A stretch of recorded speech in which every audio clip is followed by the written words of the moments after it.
So, before PvP released, I viewed it as a potential savior for the game. TDS, like all tower defense games, suffer from a massive replayability problem that progressively gets worse and worse the more you play the game.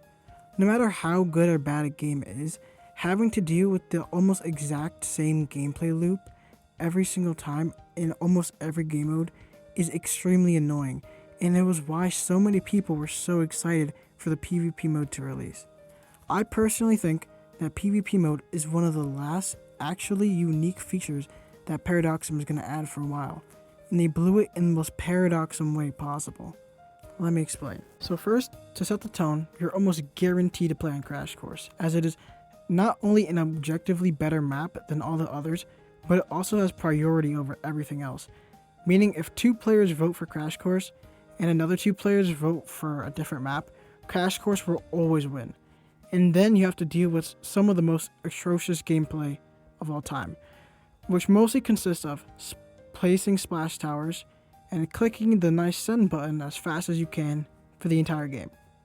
That's literally it. There is nothing to this game mode, no strategy, no thinking, and I think one unique enemy. I'm not entirely sure about that, but one unique enemy.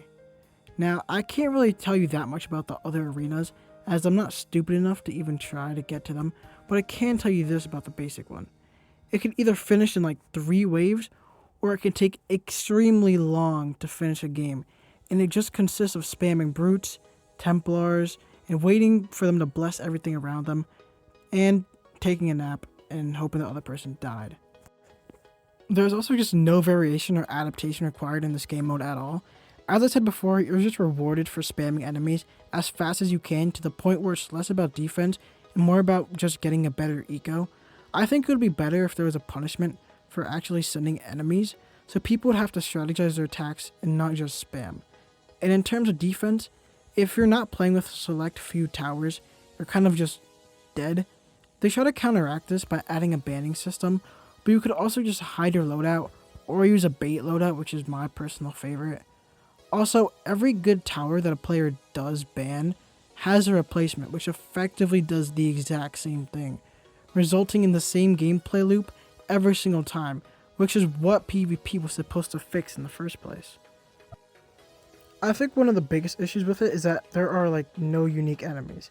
The only one in the entire game mode is a champion Templar, which they just decide to spam you with when the game lasts too long, and by the time it gets to that point, all you have to do is send the highest health enemies you can find and pray that you don't run out of money first.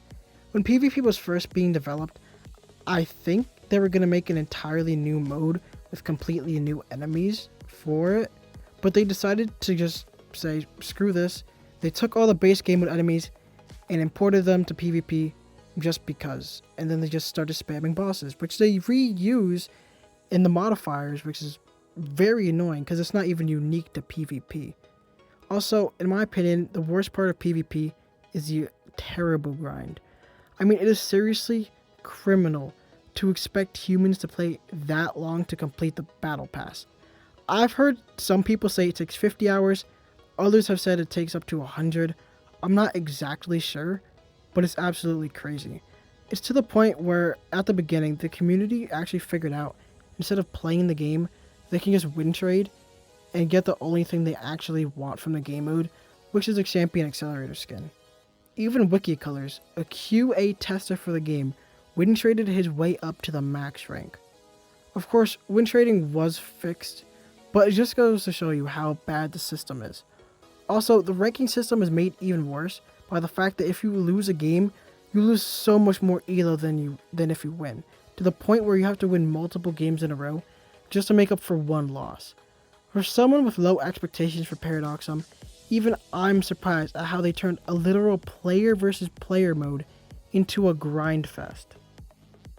I mean, when I heard that TDS was going to add a ranked system, I was very excited because I thought it would be a way for me to show that I am at least okay at the game. I thought they would add some kind of normal game ranking system like bronze, silver, gold, etc. But instead they just made it into a battle pass with terrible rewards, all except for the last level, which takes tens of hours, as I said before.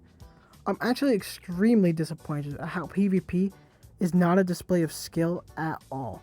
And just because you're on that leaderboard or you have a good rank doesn't mean you're good in any way, which is kind of just sad.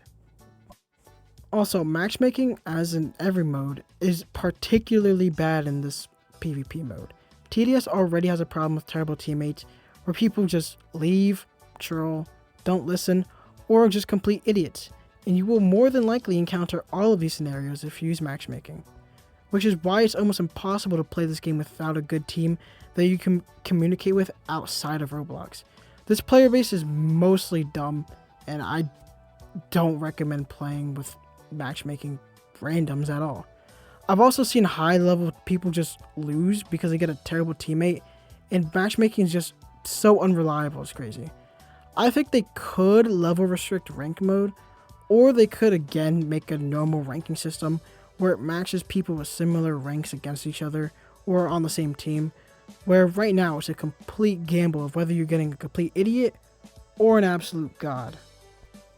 I personally still believe that PvP could have been a good game mode, and if they actually cared about it, they could make it good right now by adding unique enemies, balancing sends, adding a greater variety of maps, and possibly disabling veto, or just picking a map every time to prevent Crash Course from dominating the scene, shortening the terrible grind, and having a normal ranking system. And you could also possibly find a way to stop imposing a splash tower meta onto the player base, as it results in the same game every single time. Thank you to this dude right here for the idea, and I'm assuming there are some things that I didn't talk about, like arenas, because I don't have a lot of experience with them. I did not grind this, so just say anything about your experiences and anything you want me to know. So thank you.